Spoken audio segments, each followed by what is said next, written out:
Hello, I'm Richard Gizbert, and you're at The Listening Post, where we dig into the coverage and examine how news is reported.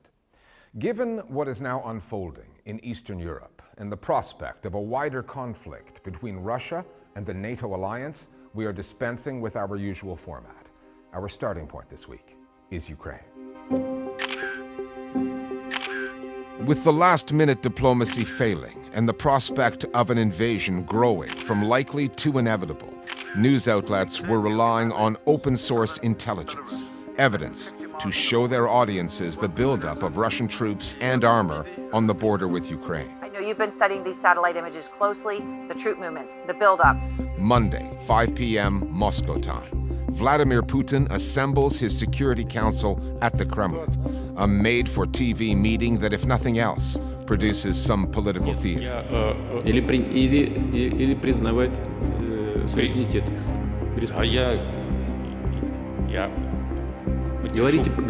Говорите прямо.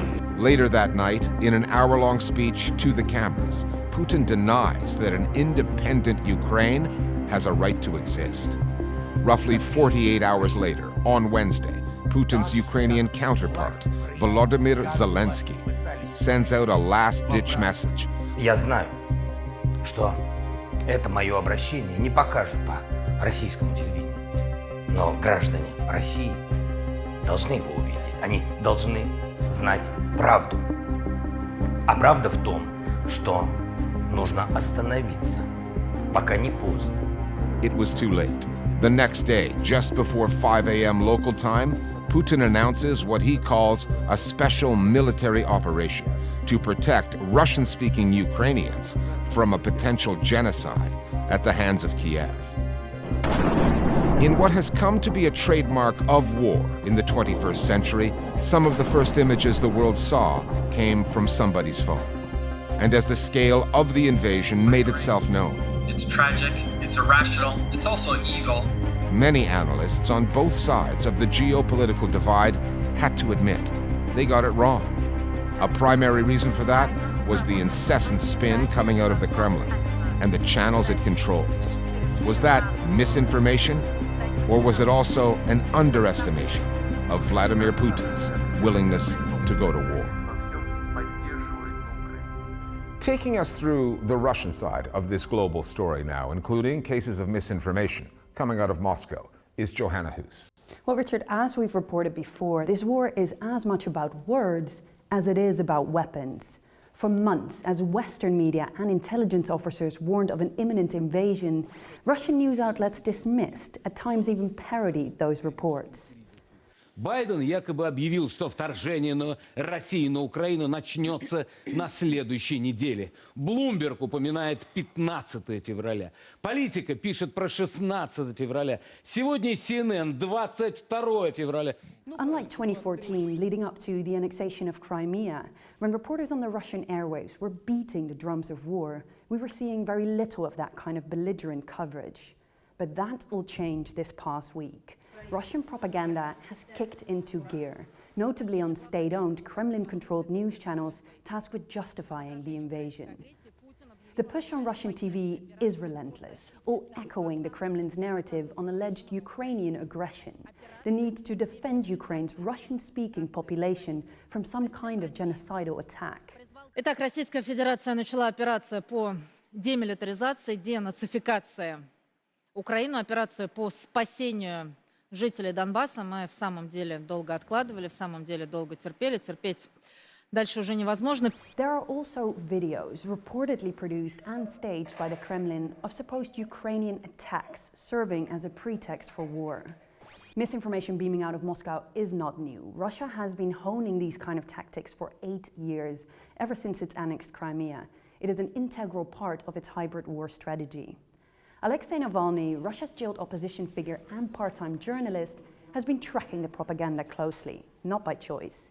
State-controlled TV is the only thing he is allowed to watch now that he's behind bars. Navalny's colleagues managed to put out a series of tweets in his name in which he said that the invasion of Ukraine and the media spectacle around it are designed to distract Russians from the country's real issues, a faltering economy and a pattern of extreme corruption at the Kremlin. Thanks, Joe. The conflict currently playing out in Ukraine involves former Cold War adversaries and competing versions of history. The Russian president provided a glimpse into his thinking last year when the Kremlin published an essay in Vladimir Putin's name, where he argued that Russians and Ukrainians are of the same Slavic nation. He did it again this past week, questioning the very idea of Ukrainian statehood, which does not go down well in Kiev, Washington, or at NATO's headquarters in Brussels. But for Putin, it's all part of a new historical discourse, one that emphasizes Russia's history as a great power and mythologizes the country's past. Among the victims of that historical rewrite are Russians themselves, the ones who have spent years researching and remembering the victims of political repression in what was the Soviet Union. Suddenly, they found themselves on the wrong side of the story and often on the wrong side of the law. The Listening Post's Tariq Nafi now from Moscow on the battle over historical memory in Russia.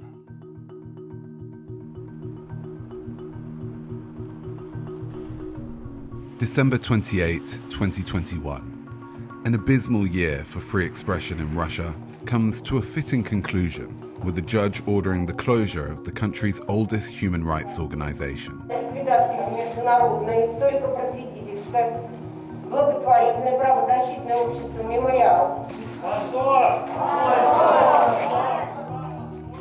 For more than 30 years, Memorial had preserved records and artifacts from Joseph Stalin's Great Purge, when show trials, mass arrests, and executions touched every level of society. Memorial's Human Rights Center, which has also been shut down, kept track of political prisoners in Russia today, assembling a vast online database of repression in Russia. What happened in court last year was that the state exposed itself. The prosecutor spun the idea that Memorial does not paint the history of our country in a positive light, that it demonizes the USSR as a terrorist state. When we started Memorial, the true scale of the repression was absolutely hidden. Memorial did a lot to open up the archives. What is happening today is not just a regression, it is a crime against citizens of Russia, because citizens have the right to know their history. The main function of Memorial was to gather evidence of the national tragedy our country experienced. My grandfather, Mark Mikhailovich Alberts, was shot on November 1st, 1937.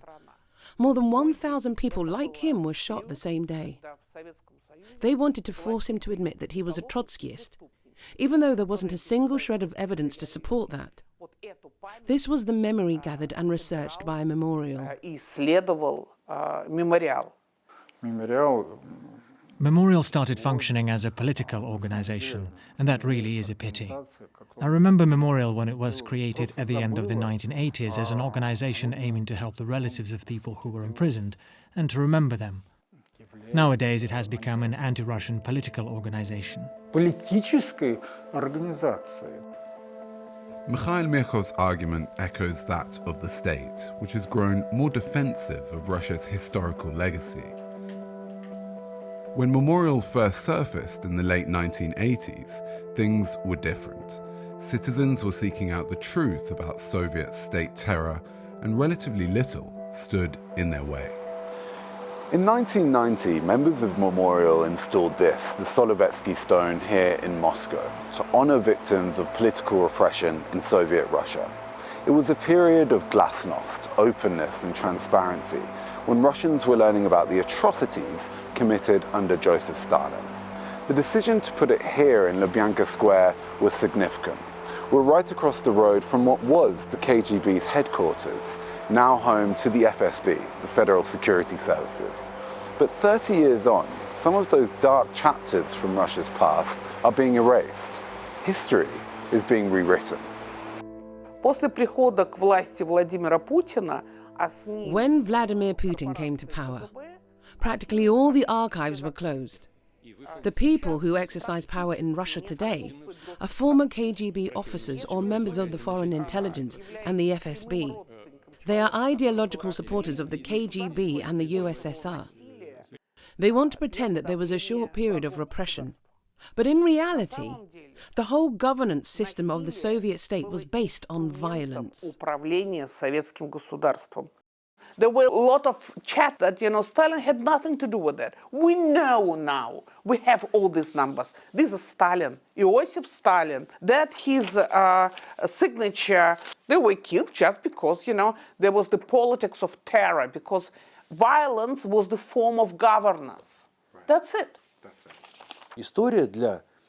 For the current Russian leadership, the Kremlin, history is a tool for introducing certain myths into people's minds. What we see today is the revenge of the state security agencies, which were in retreat in the early 1990s. The state no longer wants to know the truth about itself. It builds its own history and arranges it to fit its ideological purposes.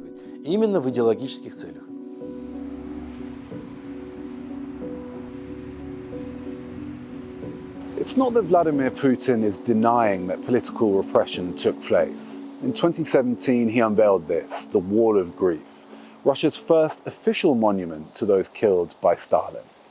Putin said, this terrifying past cannot be deleted from national memory. But little by little, the Russian state has reclaimed sole custody of Russia's memory. The focus is not on the crimes of the past, but on the triumphs, particularly the victory over the Nazis in World War II, which has become a central pillar in a story that's all about Russian greatness. A campaign to sanctify Russia's war heroes is playing out in popular culture and in public space. The government has championed patriotic films that lionize the military and affirm its use of force. Вас восстанавливают в армии, награды, но главное, вы возвращаетесь домой. И вас встречают как героев. Many of these state-funded blockbusters center on Stalin's leadership in what is known in Russia as the Great Patriotic War. Это будет ласточка наших бронетанковых сил. Moscow is filled with tributes to historical figures, patriots who ensured the survival of the state. It's where you can find pop-up propaganda showcasing Russia's military arsenal. Some of these murals are sponsored by historical associations run by senior officials close to the president, including this one, opposite the Kremlin. It was commissioned by the Russian Military Historical Society, where Mikhail Mikhkov is scientific director. The victory of the Soviet army in the Second World War has a crucial role in how Russians self-identify. We have to hold on to some constants, such as our victories during the Patriotic War of 1812, the First World War, or the Great Patriotic War. These allow us to feel self-sufficient in this world. We can say to other nations, we gave you freedom.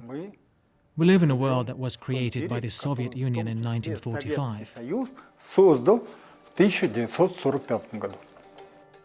Missing from that narrative are inconvenient periods of history, like August 1939, when Joseph Stalin and Adolf Hitler agreed to a non-aggression pact, arguably paving the way for a world war that started 1 week later. Over time, Stalin's legacy, once so discredited, has been rehabilitated. In 2019, a survey by the Levada Center found 70% of Russians thought he had played a positive role in Russian history. People are constantly told that without Stalin, the Russians would not have won the war. Сталин неотделим от победы, а победа неотделима от Сталина. Putin has nothing else to offer Russian citizens. He cannot offer them wealth and prosperity, and that is why he is only offering them myths of some great periods in history. Having shaped a grand historical narrative about Russia's place in the world, Vladimir Putin now wants to protect it. A new national security strategy, signed by Putin in 2021, says traditional Russian values and historical memory are under attack and must be defended. Before Russia invaded Ukraine this week, Putin once more revealed his obsession with righting past wrongs by questioning Ukraine's historical right to exist. При этом украинские власти изначально, хочу это подчеркнуть, именно с первых шагов стали строить свою государственность на отрицании всего, что нас объединяет. Стремились исковеркать сознание, историческую память миллионов людей. Я бы никогда не поверил. I would never have believed it 30 years ago if someone would have told me all this would begin to repeat itself. We have not learned any worthy lessons from history. Any state, any community of people often live with myths about the past, but all myth-making begins with a set of values. What is valuable for the group of people now leading Russia? To remain in power forever, to consume, to occupy. We can see that now with the revanchist speech on Ukraine, and to convince everyone that the state is an absolutely sacred object which cannot be encroached on in any way. One political leader who may be grateful that the eyes of the news world are now trained on Ukraine and not on his country would be India's Narendra Modi. With elections either underway or looming in some key states, Modi's Bharatiya Janata Party, the BJP, keeps playing its Hindu nationalist, anti-Muslim card. The vast majority of Indian news outlets are not just okay with that approach, they adopt it themselves, sometimes out of fear of the authorities should they criticize Modi, or because conflict sells and attracts viewers in one of the world's most competitive news markets. India likes to brand itself as the world's biggest democracy. Is that really the case? True democracies have independent media outlets that hold governments to account. That is not the case in Narendra Modi's India.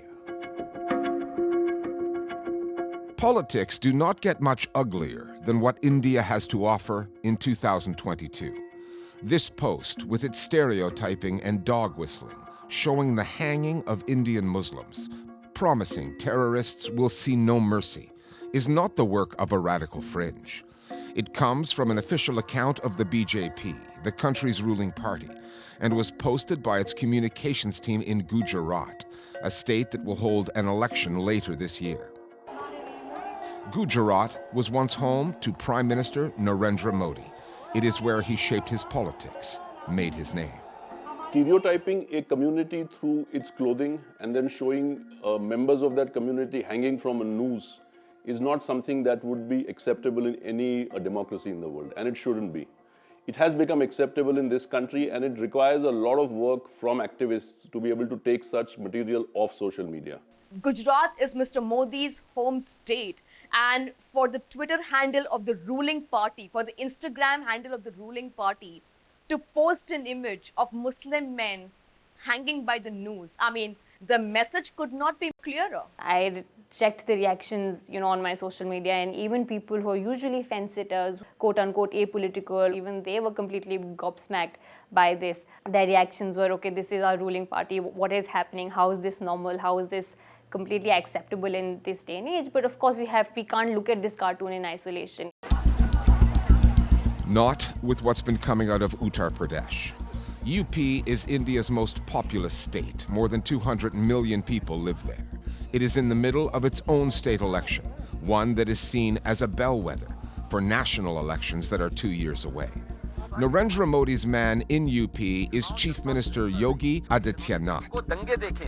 When this interviewer asked him about another politician, a prominent Muslim one, Adityanath used a term to describe Muslims, a slur related to the Islamic practice of circumcision, one that does not quite translate into English, but was extraordinarily offensive. लेकिन इसके मार्ग में सबसे बड़ी बाधा इस देश का वो कठमुल्लापन है। क्या है कठमुल्लापन? The interviewer just carried on. The word Katmulla refers to somebody who's fanatical and obstinate, and because it contains the word mullah, it refers specifically to Muslims. It is not surprising that this man used the term, he's used much worse. It is not surprising either that the television host who asked him the question, which got this response, didn't react more strongly than she should have. Far too many news outlets seem to have decided that it is the opposition that has to be grilled, not the ruling party. You see it every night on primetime news. The topics, the hashtags, the headlines, all the combativeness is directed at the opposition. Audio बंद करिए इनका। आप जानते हैं ZNCL क्या है? ZNCL 100 से ज्यादा देशों में देखा जाता है। ZNCL के 100 से ज्यादा चैनल हैं। कांग्रेस पार्टी 10 कांग्रेस कांग्रेस पार्टी समा जाएंगी ZNCL में। So TV news continues to thrive on confrontation in India. It's just that it's no longer speaking truth to power. Instead, it is speaking on behalf of power. And providing power with a platform, even when that's against the rules. This interview Modi did with ANI, a national news agency, should not have been aired, since it took place within 48 hours of the polls opening in Uttar Pradesh. That is a black and white breach of India's electoral laws. Modi did it anyway, and the Electoral Commission has yet to be heard from.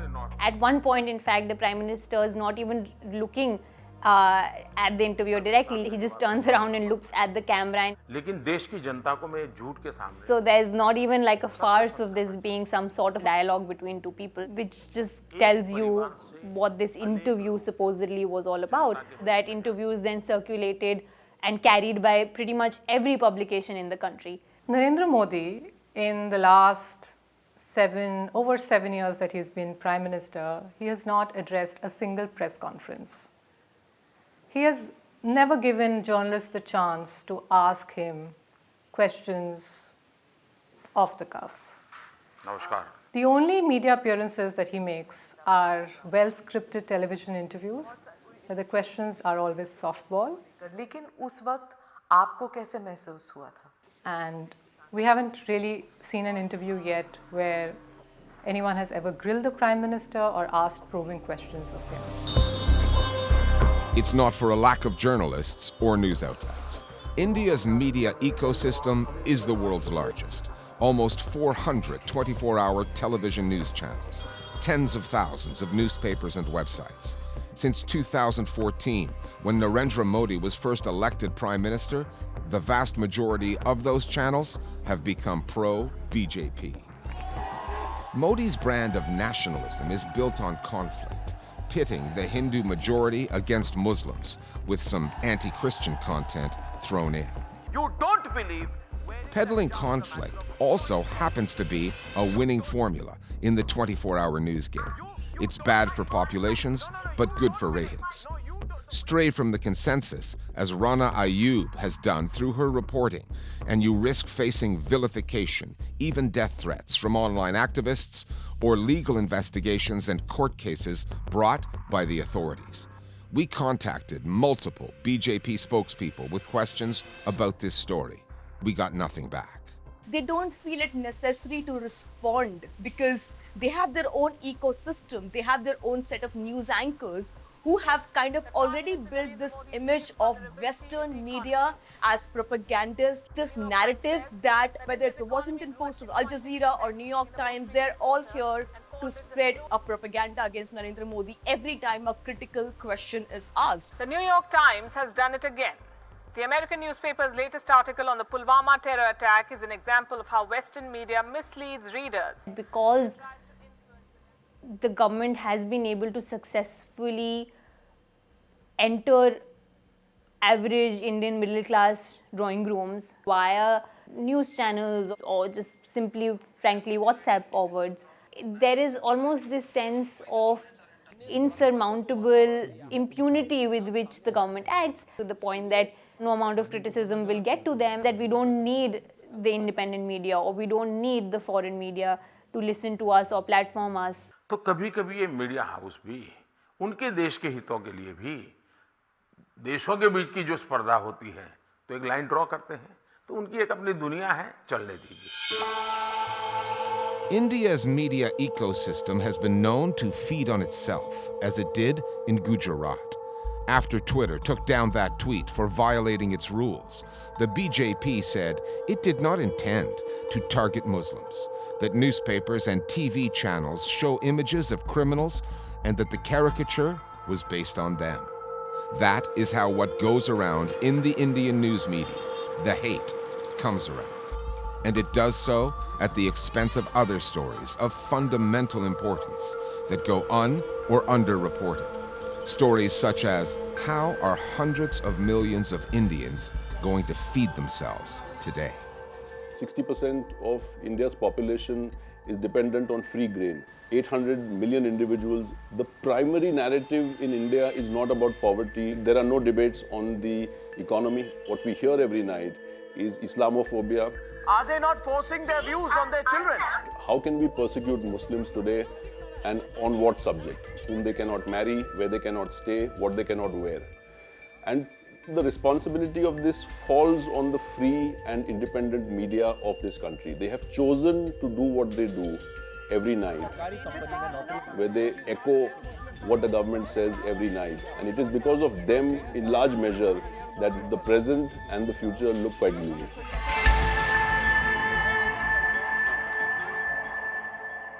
And finally, back to the Ukraine story. One of the Russian news channels that carried Vladimir Putin's speech this past Monday was RT. Its editor-in-chief, Margarita Simonyan, has been busy overseeing the channel's coverage, bouncing from talk show to talk show, often showing up on other state-owned news channels like Rossiya 1, where she is a frequent presence on anchorman Vladimir Solovyov's program. They've attracted big audiences and at least a few viewers in Brussels at the European Union who disapprove of their kind of journalism. Simonyan and Solovyov have both been hit with sanctions by the EU, which calls them propagandists. We're leaving you now with a few excerpts of the kind of news coverage Brussels is talking about, and we'll see you next time here at the Listening Post. Во-первых, я не понимаю, почему в студии нет шампанского. Это же не каждый день такое, не каждый день. Во-вторых, вы стоите такие вот спокойные, уверенные, сдержанные мужчины, а мне сложно подбирать слова, у меня перехватывает просто вот горло, и я испытываю эмоции, близкие к эйфории, которые мне очень сложно сдерживать. Написали Соловьев, автор в санкционном списке, что-то об этом думаешь, ничего об этом не думаю, во-первых, я этого не знаю, там увидим, но затем, ну слушайте, ну вела и вела. И это сегодня свершилось. Это просто, это настоящее счастье. И я, конечно, сейчас хотела бы быть не здесь, я хотела бы быть в Донецке, где я была год назад, и где сейчас люди, несмотря на комендантский час, вышли на улицы с русскими флагами, кричат «Россия!» И мне тоже хочется прям кричать, веришь? «Россия! Россия!»